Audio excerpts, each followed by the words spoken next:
Okay. आता फक्त डोळे बंद करा बरं.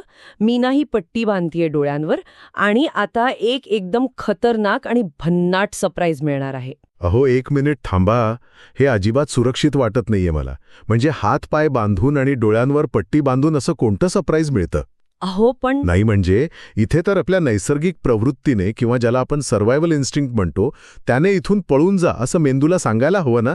किती रोमॅन्टिक असं नक्कीच नाही वाटणार. हो ना. आणि अगदी ह्याच पॉइंटवर आपण आज येणार आहोत.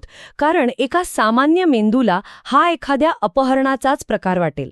पण याला जर वेस्टर्न स्टाईल रोमॅन्टिक प्रपोजल असं गोंडस नाव दिलं तर लोक हसत हसत या सापड्यात अडकतात. अगदी बरोबर. आणि आजच्या या आपल्या सखोल चर्चेत आपण याच विचित्र मानसिकतेच्या अगदी मुळाशी जाणार आहोत. हो, कारण बेंगळुरूची जी एक हादरून टाकणारी घटना आपण पाहणार आहोत ना, त्यात मेंदूची धोक्याची घंटा प्रेमाच्या नावाखाली कशी बंद पडते हे आपण उलगडणार आहोत. एक रोमॅन्टिक सरप्राईज थेट जीव घेणा सापळा कसा बनतो याचा आपण आज वेध घेऊया.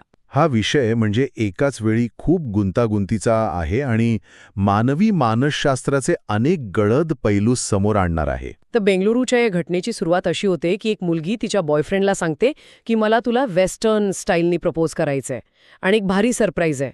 मग ती चक्क त्याचे हात पाय बांधते आणि डोळ्यांवर पट्टी बांधते. मला ना एक गोष्ट अजिबात समजत नाहीये इथे. कोणती गोष्ट? म्हणजे एखादा माणूस स्वतःचे हात पाय बांधून घ्यायला इतक्या सहज तयार कसा काय होतो? आतून थोडी तरी शंका यायला नको का माणसाला? कसं असतं ना, इथेच मानसशास्त्राचा खरा खेळ सुरू होतो. आपण अनेकदा प्रेम आंधळं असतं ही म्हण ऐकतो ना. हो, खूप वेळा. तर वैज्ञानिक भाषेत याला हॅलो इफेक्ट असं म्हणता येईल. जेव्हा एखादी व्यक्ती प्रेमात असते किंवा समोरच्यावर अतोनात विश्वास ठेवते तेव्हा त्यांच्या मेंदूमधील अमिगडाला, जो धोक्याची जाणीव करून देणारा नैसर्गिक अलार्म असतो, तो अक्षरशः काम करणं थांबवतो. बापरे. म्हणजे मेंदू एका अत्यंत धोकादायक परिस्थितीलाही प्रेमाचा आविष्कार म्हणून लेबल लावतो? तर अगदी तसंच. मेंदू तिथे धोका ओळखतच नाही. म्हणजे सोप्या भाषेत सांगायचं तर मेंदू अक्षरशः हॅक होतो. प्रपोजल आणि सरप्राईज हे शब्द एखाद्या चीट कोडसारखे वापरले गेले असं मला वाटतंय, ज्यामुळे मेंदूच्या सर्व सिक्युरिटी सिस्टम्स बायपास झाल्या. तंतोतंत हेच घडलंय. तिने त्याच्या याच मानसिक कमकुवतपणाचा एक शस्त्र म्हणून वापर केला. हे काही फक्त शारीरिक बंधन नव्हतं, तर ते पूर्णपणे मानसिक नियंत्रण होतं. हो, कारण तो स्वतःचा बचाव करू शकला असता ना? करू शकला असता, पण त्याच्या मेंदूने त्याला तू सुरक्षित आहेस असा खोटा संकेत दिला होता. आणि या खोट्या सुरक्षिततेचा शेवट ना कोणत्याही थ्रिलर सिनेमापेक्षा भयानक होता. म्हणजे प्रपोज करण्याऐवजी तिने थेट त्याच्यावर पेट्रोलसारखा ज्वलनशील पदार्थ ओतला आणि त्याला चक्क जिवंत जाळलं. हो, हे खूपच भयानक आहे. तो तिथे तडफडत होता, ओरडत होता आणि ती अगदी शांतपणे हे सगळं पाहत उभी होती. पण यामागे पोलिसांना जे कारण सापडलं ना, त्यावर तर माझा विश्वासच बसत नाहीये. काय कारण दिलं तिने? म्हणे तो तिच्याकडे दुर्लक्ष करत होता आणि लग्नाला नकार देत होता. म्हणजे मला आत्ता लग्न करायचं नाहीये या वाक्याची शिक्षा थेट जिवंत जाळणं कशी असू शकते? ब्लॉक करून पुढे का नाही जाता येत लोकांना? अहो, कारण अशा प्रकारच्या मानसिक विकृतीत समोरची व्यक्ती हा एक स्वतंत्र माणूस नसून ती आपली मालमत्ता आहे अशी धारणा असते. अरे बापरे, मालमत्ता? हो ना. जेव्हा एखादा नकार मिळतो तेव्हा या प्रवृत्तीचे लोक त्याकडे दुःख म्हणून पाहत नाहीत, तर माझ्या मालमत्तेची चोरी झाली अशा दृष्टिकोनातून ते पाहतात. हा सगळा प्रकार प्रेमाचा नसून नियंत्रणाचा आणि दुखावलेल्या अहंकाराचा असतो. म्हणजे जर हा माझा होऊ शकत नाही तर मी याला कोणाचाच होऊ देणार नाही, ही अशी टोकाची आणि हिंसक विचारसरणी असते. तर जसं एखादं लहान मूल स्वतःचं खेळणं दुसऱ्याला मिळू नये म्हणून ते रागाच्या भरात मोडून टाकतं, तसाच हा प्रकार आहे. अगदी अचूक उदाहरण दिलं तुम्ही.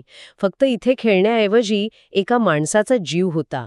हा रोमॅन्टिक बुरखा फक्त अहंकाराला लपवण्यासाठी असतो. मुळात अशा व्यक्तींमध्ये सहानुभूतीचा पूर्ण अभाव असतो. हो, आणि त्यांच्या नात्याचा पाया फक्त पॉवर आणि कंट्रोल म्हणजे सत्ता आणि नियंत्रण यावर उभा असतो ना. नक्कीच. या सखोल चर्चेमुळे नातेसंबंधांकडे पाहण्याचा दृष्टिकोनच बदलून जातोय माझा. समाजात अनेकदा पार्टनरच्या पॉझेसिव्ह किंवा सतत जाब विचारण्याच्या वागण्याला तो किंवा ती खूप काळजी घेते किंवा अतिप्रेम म्हणून रोमॅन्टिक ठरवलं जातं. आणि हीच सगळ्यात मोठी चूक आहे. खऱ्या प्रेमात स्वातंत्र्य असतं. जेव्हा नियंत्रणाला प्रेमाचा रंग दिला जातो ना, तेव्हा तो एक मोठा धोक्याचा इशारा असतो.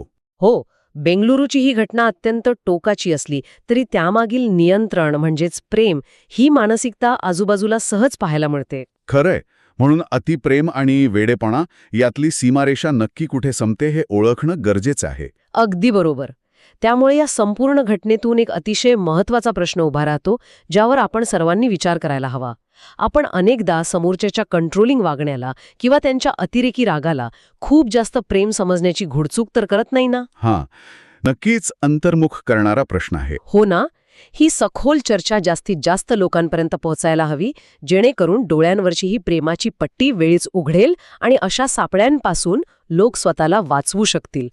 तुम्ही पण हा विचार नक्की करा आणि ही चर्चा शेअर करायला विसरू नका.